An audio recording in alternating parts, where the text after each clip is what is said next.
Shalom, selamat siang Bapak, Ibu, dan teman-teman semua.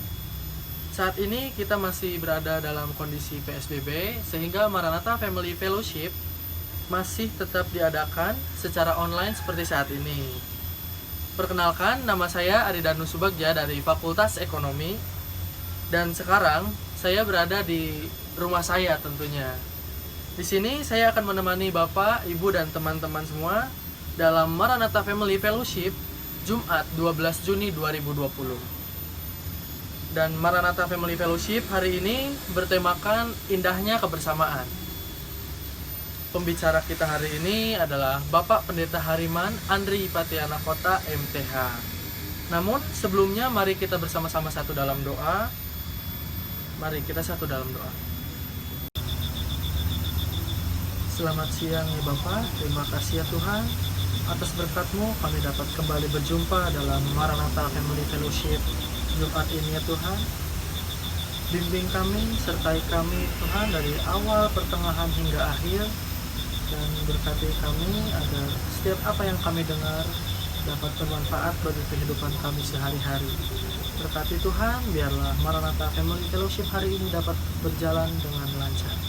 Terima kasih ya Tuhan, telah berdoa dan mengucap syukur. Amin. Bapak, Ibu, teman-teman sekalian, sebelum kita mendengarkan firman Tuhan, mari kita mendengarkan pujian terlebih dahulu yang berjudul Hidup Ini Adalah Kesempatan.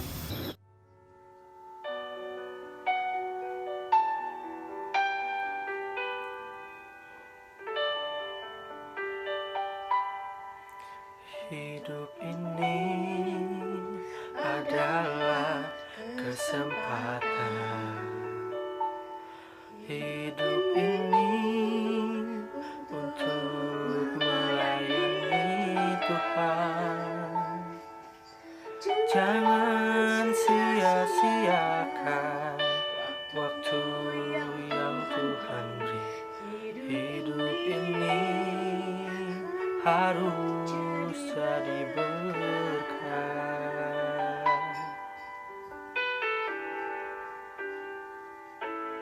Oh Tuhan, pakailah hidupku selagi aku masih kuat. Bila saatnya nanti ku tak berdaya lagi, hidup ini sudah jadi berkah.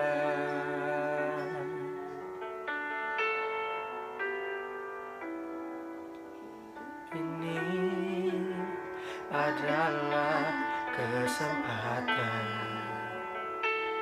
Hidup ini untuk melayani Tuhan. Jangan sia-siakan waktu yang Tuhan beri. Hidup ini harus jadi berkah.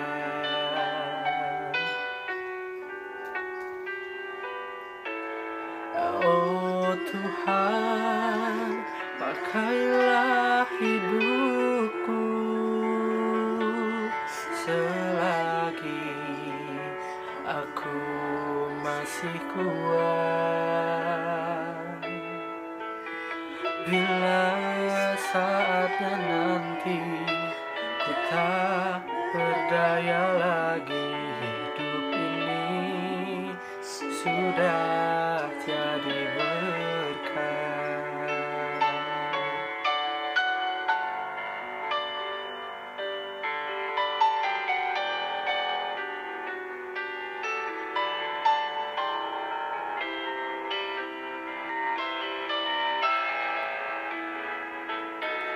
Oh Tuhan, pakailah hidupku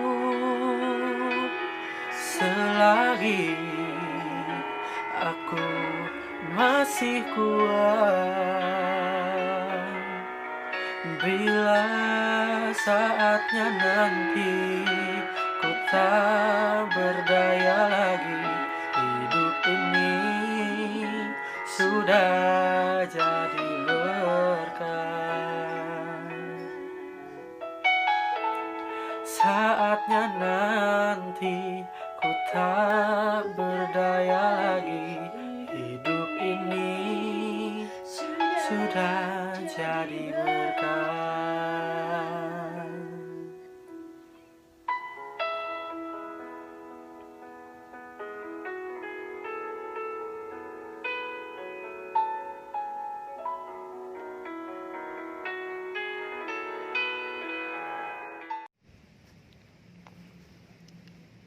Saudara-saudara yang dikasihi oleh Tuhan Yesus Kristus, di kesempatan yang indah ini kita akan membaca dan merenungkan firman Tuhan. Tapi sebelumnya saya mengajak kita untuk berdoa. Kita berdoa. Allah yang baik, terima kasih untuk penyertaan-Mu. Di kesempatan ini kami mau membaca dan merenungkan kebenaran firman Tuhan. Biarlah sabda-Mu ini meneguhkan kami, supaya kami dapat terus melangkah dalam kasih dan kebersamaan untuk menunaikan setiap tanggung jawab yang Allah percayakan kepada kami. Berfirmanlah bagi kami ya Tuhan. Dalam nama Yesus kami berdoa. Amin. Saudara-saudara yang dikasihi oleh Tuhan Yesus Kristus, keluarga besar Universitas Kristen Maranatha, di mana saja Anda berada, pembacaan Alkitab pada kesempatan ini diambil dari Ibrani, pasalnya yang ke-10, ayat 24 dan ayatnya yang ke-25. Ibrani pasal 10 ayat 24 sampai 25, beginilah bunyinya. Dan marilah kita saling memperhatikan, supaya kita saling mendorong dalam kasih dan dalam pekerjaan baik. Janganlah kita menjauhkan diri dari pertemuan-pertemuan ibadah kita seperti dibiasakan oleh beberapa orang. Tetapi marilah kita saling menasihati dan semakin giat melakukannya menjelang hari Tuhan yang mendekat. Demikian pembacaan Alkitab. Berbahagialah setiap orang yang sudah membaca, mendengar, dan tentu yang lebih berbahagia adalah mereka yang setia melakukan firman Tuhan dalam hidup sehari-hari. Haleluya. Saudara-saudara, para sahabat yang dikasihi oleh Tuhan Yesus Kristus, hari ini Anda dan saya, kita diajak untuk merenungkan tema indahnya kebersamaan. Tema yang indah, bukan? Tema ini dikatakan indah bukan semata karena ada kata indah yang melekat dalam tema tersebut. Tetapi pada dasarnya kebersamaan itu memang indah. Laksana taman, saudara-saudara, sebuah taman dikatakan indah bukan karena di situ hanya ada satu jenis tanaman atau satu jenis bunga dengan satu rupa warna. Taman dikatakan indah justru karena di situ ada beragam jenis tanaman. Ada beraneka ragam bunga dengan rupa warna. Hidup manusia dalam taman kehidupan juga demikian, saudara-saudara. Sebuah komunitas dikatakan indah ketika dalam komunitas itu orang bisa merasa bersama kendati berbeda. Orang bisa saling menerima, saling menghargai, bahkan saling menopang untuk maju bersama. Komunitas yang demikian dikatakan sebagai komunitas yang indah. Karena di situ ada kebersamaan yang merekatkan mereka. Lantas pertanyaannya, Apa yang mengikat kita untuk ada dalam satu kehidupan kebersamaan? Apakah karena kita bekerja di satu tempat yang sama? Tidak, saudara-saudara. Kalau demikian, ketika kita sudah pensiun, maka selesai juga hubungan kebersamaan itu. Lalu apa?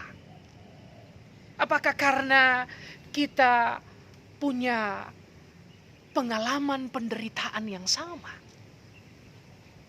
lalu punya rasa sepenanggungan? Tidak juga, saudara-saudara. Karena nanti kalau kita sudah tidak menderita, maka selesai sudah hubungan kebersamaan itu. Kalau begitu, apa yang merekatkan kita dalam relasi kebersamaan itu? Apakah karena kita saudara-saudara? Apakah karena kita punya etnik yang sama? Apakah karena kita punya agama yang sama? Ternyata tidak juga, saudara-saudara. Ada keluarga yang sedara, tapi hidupnya tidak rukun. Ada orang yang satu gereja, tapi mereka tidak punya perasaan sebagai saudara. Kalau begitu, apa sesungguhnya yang merekatkan kita dalam ikatan kebersamaan itu? Nah, saudara-saudara, saya mau mengajak kita untuk berefleksi lebih jauh. Ketika kita bicara tentang kebersamaan, maka sejatinya di situ kita bicara tentang relasi. Paling tidak ada 3 jenis relasi, saudara-saudara. Menurut saya, paling kurang ada 3 jenis relasi. Yang pertama adalah relasi yang superficial dan artifisial. Artinya relasi yang di permukaan saja. Relasi yang tidak dalam. Bahkan relasi yang dibuat-buat. Kita terlihat seolah-olah baik. Ketemu hanya bertegur sapa hai, lalu sesudah itu selesai. Atau kita hanya punya relasi ketika kita ada dalam satu pekerjaan yang sama. Seseorang dihargai karena kebetulan dia pimpinan.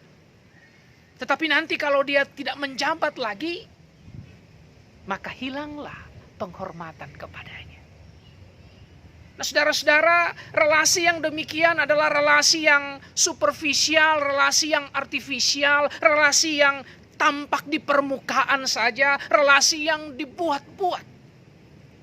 Dan relasi yang demikian tentu di dalamnya tidak ada yang namanya kebersamaan. Yang kedua, saudara-saudara, relasi transaksional. Orang mau berelasi karena dia menghitung untung dan rugi. Sejauh menguntungkan, maka relasi itu terus ditata dan dibangun. Tetapi kalau sudah merugi, goodbye. Relasi yang demikian adalah relasi dagang, saudara. Dan sejatinya di situ tidak ada yang namanya kebersamaan. Nah, relasi yang ketiga adalah relasi yang eksistensial. Relasi yang dibangun oleh karena kesadaran yang mendalam bahwa kita sama-sama manusia. Kita sama-sama ciptaan. Kita memiliki kerapuhan dan karena itu kita saling membutuhkan. Relasi yang diterangi oleh kesadaran bahwa kita ini adalah ciptaan Tuhan. Allah itu kasih adanya. Dan karena itulah dalam relasi yang eksistensial, kasih itu yang menjadi motivasi. Kasih itu yang memberikan dorongan bagi kita untuk berelasi. Dan di dalam kasih itu kita mau saling menerima apapun perbedaan yang hari ini kita miliki. Bahkan ketika kita menjadi orang-orang yang lemah, orang-orang yang rapuh, orang-orang yang sering berbuat kesalahan. Tetapi kasih itu memampukan kita untuk menerima. Sebab bukankah kasih itu menutupi banyak sekali kekurangan. Saudara-saudara yang dikasihi oleh Tuhan Yesus Kristus, kasih yang demikian itulah yang kita terima dari Allah. Allah yang adalah kasih itu menyatakan tindakan kasih-Nya dalam diri Yesus Kristus. Kalau saudara-saudara membaca perikop sebelumnya dari bacaan kita tadi, di sana kita menemukan karya Allah dalam Yesus Kristus, di mana Yesus menjadi imam untuk mendamaikan manusia dengan Allah. Yesus menjadi imam yang mendamaikan manusia dengan sesama, bahkan manusia dengan alam, dan manusia dengan dirinya sendiri. Dan Yesus berbeda dengan imam-imam yang lain. Yesus tidak mempersembahkan kurban binatang, tetapi Yesus mempersembahkan dirinya sendiri. Disitulah saudara-saudara kita menemukan arti kasih yang sejati. Bahwa di dalam tindakan mengasihi ada pemberian diri, bahkan ada pengorbanan. Yesus Kristus mengorbankan dirinya untuk mendamaikan manusia dengan Allah, manusia dengan sesama, manusia dengan alam, bahkan manusia dengan dirinya sendiri. Nah, saudara-saudara yang dikasihi oleh Tuhan Yesus Kristus, dalam kesadaran yang demikianlah Anda dan saya, kita diajak untuk membangun sebuah relasi yang eksistensial. Relasi yang diikat oleh kasih Allah di dalam Kristus. Relasi yang melampaui sekat-sekat. Relasi yang melampaui hubungan-hubungan profesional di tempat kerja. Relasi yang melampaui hubungan-hubungan darah sebagai keluarga. Relasi yang melampaui hubungan-hubungan etnik. Kita bersaudara karena diikat oleh kasih Allah dalam Yesus Kristus. Saudara-saudara yang dikasihi oleh Tuhan, inilah relasi kebersamaan yang menjadi fondasi bagi kita untuk membangun hubungan-hubungan kebersamaan di tengah-tengah kenyataan hidup sehari-hari. Persoalannya, saudara-saudara, kita seringkali hanya tahu tentang keyakinan iman bahwa Allah telah mendamaikan kita, Allah telah menempatkan kita dalam satu relasi kasih melalui hidup dan pengorbanan Yesus Kristus. Itu sekedar menjadi pengetahuan iman kita. tetapi tidak menjadi tindakan iman yang kita wujudkan dalam perilaku dan sikap hidup sehari-hari. Karena itu, saudara-saudara, walaupun kita sama-sama Kristen, sama-sama satu gereja, tapi ternyata kita bisa mendapati realitas yang memilukan. Di situ tidak ada hubungan kebersamaan yang kuat. Kenapa, saudara-saudara? Yang pertama ternyata karena kita masih suka memandang muka. Yang menjadi penghambat untuk kita bisa menata dan membangun satu relasi, satu hubungan kebersamaan yang otentik adalah karena kita suka memandang muka, saudara-saudara. Dari praktik memandang muka itulah, saudara-saudara, kita kemudian memandang rendah orang lain karena tidak sesuai dengan ukuran kita. Dan dari situ lebih jauh kita kemudian melakukan diskriminasi. Kita membeda-bedakan orang menurut jabatan, menurut kepunyaan atau kekayaan. Kita membeda-bedakan orang menurut suku, menurut agama. Sikap yang demikian, saudara-saudara, melemahkan ikatan-ikatan kebersamaan. Yang berikutnya, saudara-saudara, kita juga bisa mengenal bahwa faktor penghambat kebersamaan adalah egoisme, pementingan diri sendiri. Orang menempatkan kepentingannya di atas kepentingan orang lain. Bayangkan jika dalam satu komunitas, satu perguruan tinggi, orang berlomba-lomba untuk mendahulukan kepentingannya dari orang lain. Yang ada bukan kebersamaan, tetapi kekacau balauan. Nah, saudara-saudara, sikap memandang muka, suka merendahkan dan mendiskriminasi orang. Sikap egois yang suka mementingkan diri sendiri.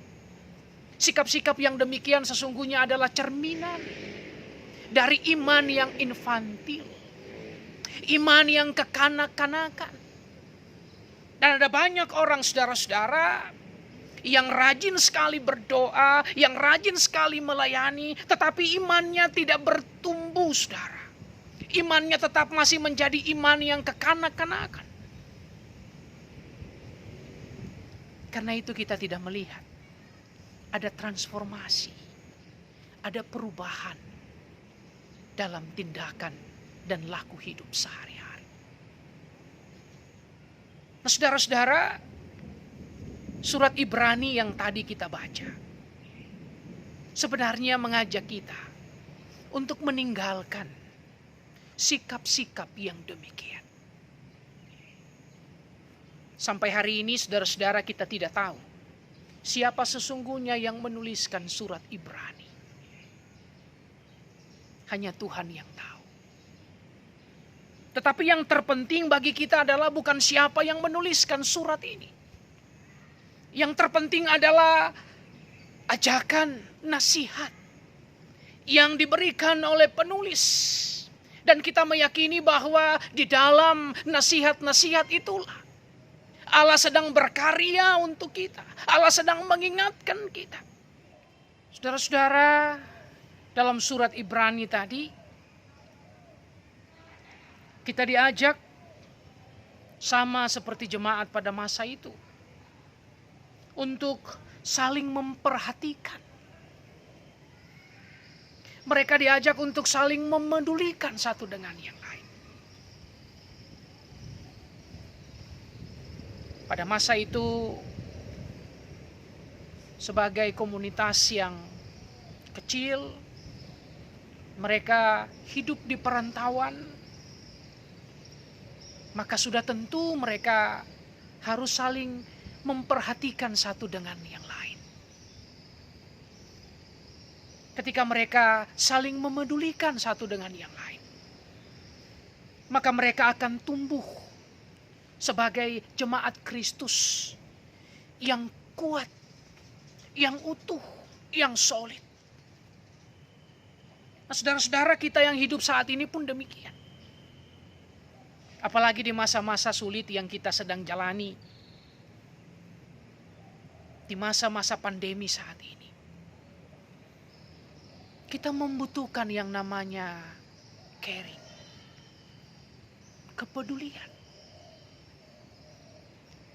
Dan itu adalah nilai penting dalam kehidupan iman. Yang kedua, jemaat pada masa itu diajak untuk saling mendorong. Mereka diajak untuk saling memotivasi. Saudara-saudara, ketika kita saling mendorong, saling memotivasi, maka di situ kita memiliki semangat untuk maju. Manusia ketika punya kekurangan, punya kesalahan, lalu kemudian kita pojok-pojokin, maka pasti orang itu akan terpuruk. Tapi kalau kemudian kita mengangkat, lalu kita memberikan motivasi bahwa dia bisa berubah, dia bisa menjadi lebih baik, maka orang itu akan merasa diterima. Dan dia semakin bersemangat untuk mewujudkan perubahan dalam dirinya.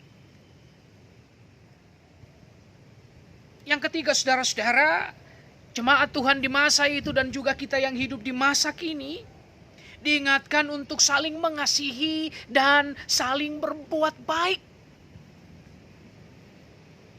Saling mengasihi dan berbuat baik ini dua hal yang tidak boleh diceraikan satu dari yang lain.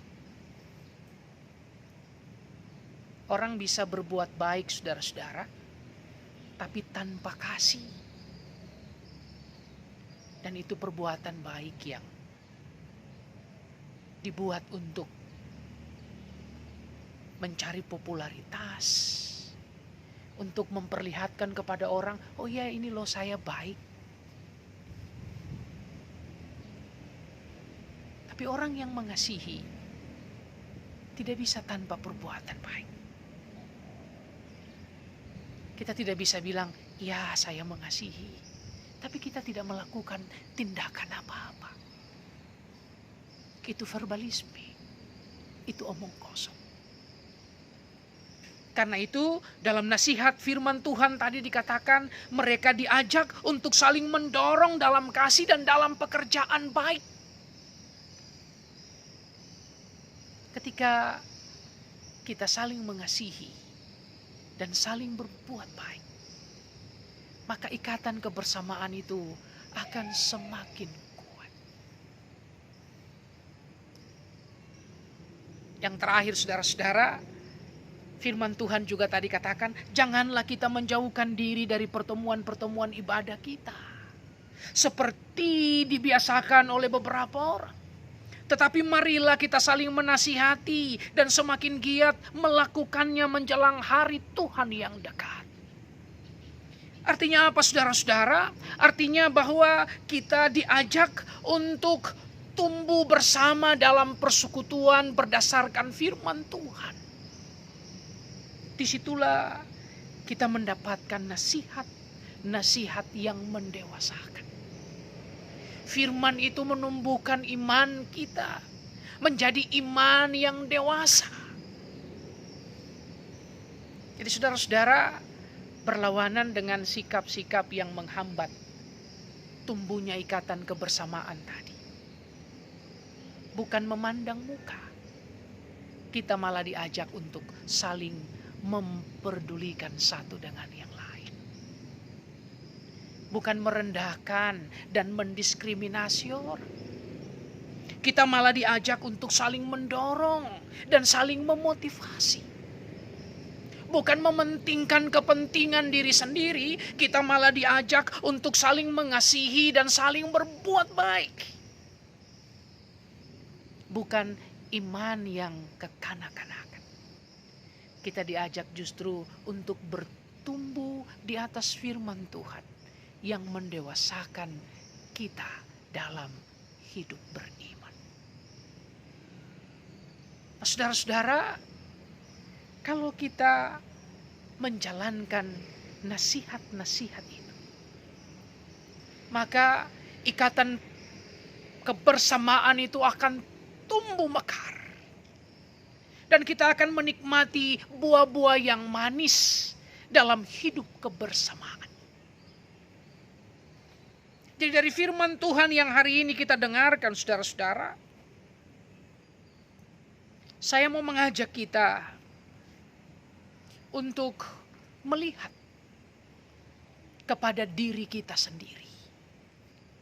Mari kita memulai untuk membangun kebersamaan, bukan dengan menyuruh orang lain. Karena itu saudara-saudara, orang percaya atau orang yang mendaku diri sebagai orang Kristen tidak boleh lari dari yang namanya persekutuan. Tidak boleh meninggalkan yang namanya ibadat. Karena di dalam persekutuan itulah ia diteguhkan oleh firman Tuhan. Ia dibangun oleh kuasa firman yang mendewasakan. Tapi sebaliknya juga tidak boleh terjadi. Persekutuan atau ibadat-ibadat yang dilakukan hanya menjadi ritualisme belaka. Orang rajin mengikutinya, tetapi tidak ada perubahan dalam pemikiran dan perilaku. Itu juga yang tidak boleh terjadi, saudara-saudara. Ibadat harusnya membawa kita semakin dekat dengan Allah. Dalam arti kita semakin mengenali Allah dan kehendaknya. Dan semakin kita mengenal Allah, kata Yohanes Calvin, kita juga akan semakin mengenali diri kita sendiri. Semakin kita mengalami kemuliaan Allah, semakin kita juga menyadari kerapuhan dan keberdosaan kita. Dan karena itu ibadat justru memberikan kepada kita kekuatan untuk mau berubah di dalam kasih sayang Tuhan. Ibadat tidak hanya membuat kita dekat dengan Allah, tapi juga kita menjadi guyup dengan sesama. Ibadat mendorong kita untuk terus memperkuat yang namanya relasi kebersamaan. Dan dalam terang firman Tuhan, kita boleh saling menerima, kita boleh saling menghargai dalam berbagai perbedaan yang dimiliki. Dengan kuasa firman itu kita mau saling melengkapi. Karena setiap orang dikaruniakan Allah potensi yang berbeda-beda. Tapi itu bukan untuk kesombongan kita. Tapi justru supaya kita bisa berpadu. Dan ketika kita berpadu, kita bersama, maka itu akan menjadi kekuatan yang luar biasa. Sama seperti sapu lidi, saudara. Kalau dilepaskan sendiri-sendiri menjadi tidak berarti. Lidi-lidi itu hanya akan berarti manakala disatukan, diikat. Sehingga sapu lidi memiliki kekuatan, mampu membersihkan kotoran yang ada di dalam rumah kita atau yang ada di halaman rumah kita. Nah, karena itu saudara-saudara, setelah kita bersekutu bersama, mendengarkan firman Tuhan, Anda dan saya diingatkan, ternyata kebersamaan bukan hanya indah. Kebersamaan adalah sebuah kekuatan. Ketika kita melangkah bersama, maka apapun kesulitan dan tantangan yang hari ini kita hadapi, niscaya kita akan mampu mengatasinya. Karena bersama kita bisa. Allah yang telah mempersatukan kita, kiranya menolong dan memberkati kita. Amin. Saudara-saudara, mari kita bersatu hati, kita naikkan doa syafaat. Kita berdoa.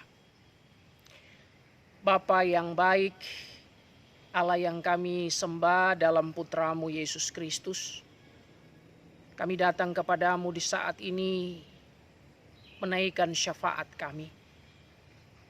Kami berdoa untuk negara dan bangsa kami, terkhusus untuk pemerintah dalam panggilan pengabdian mereka. Allah mampukan supaya mereka melayani dengan baik dan benar untuk kesejahteraan seluruh masyarakat. Kami berdoa untuk warga masyarakat Indonesia yang Tuhan karuniakan rupa-rupa perbedaan. Ikatlah kami dalam falsafah negara dan bangsa kami, Pancasila, di atas dasar kasih, sehingga kami boleh hidup saling menghargai, saling menopang, saling membantu satu dengan yang lain. Kami berdoa untuk penanganan COVID secara khusus. Tuhan berkati supaya proses ini berjalan dengan baik dan wabah corona ini boleh cepat berlalu. Kami berdoa untuk mereka yang dirawat di rumah sakit, Tuhan karuniakan kesembuhan bagi mereka. Para dokter, suster, orang-orang yang berkarya di rumah sakit, merawat orang-orang yang sakit, Tuhan karuniakan kepada mereka kekuatan dan kesehatan.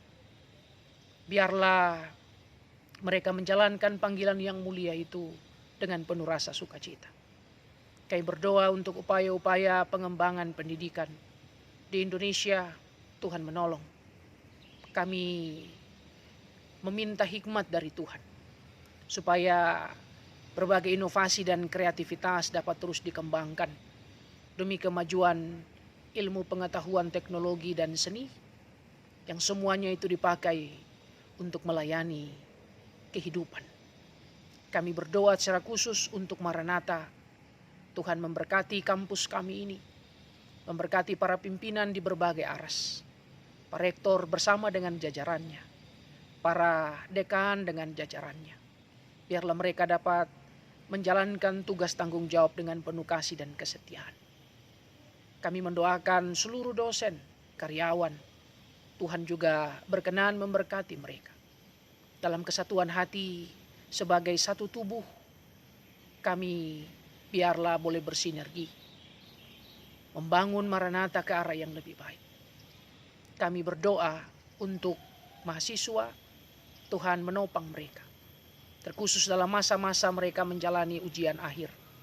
Biarlah kekuatan dan kesehatan, ketekunan dan kepintaran Tuhan karuniakan. Hasil yang optimal biarlah mereka boleh dapatkan. Kami berdoa untuk seluruh orang tua dari mahasiswa dimanapun berada. Tuhan memberkati mereka. Tuhan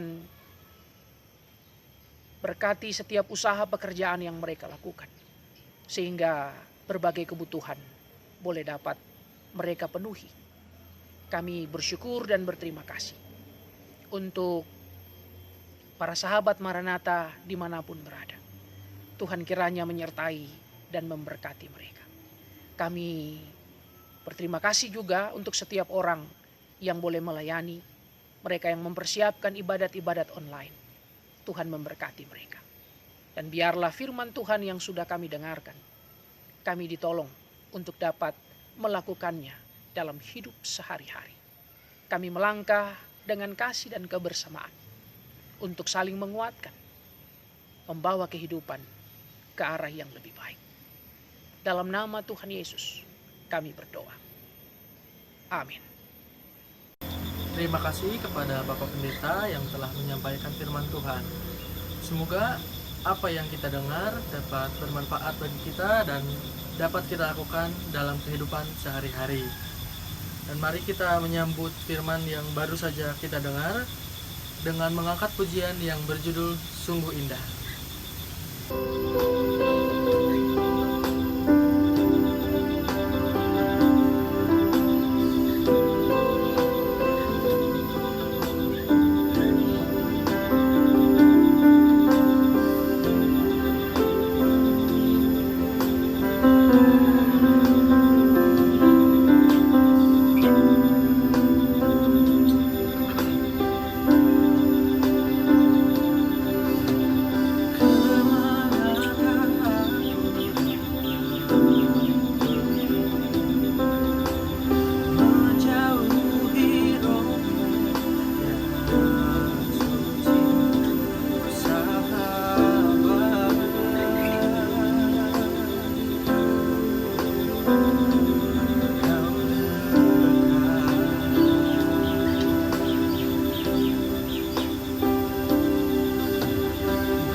Saudara-saudara keluarga besar Universitas Kristen Maranatha, ibadah ini akan selesai.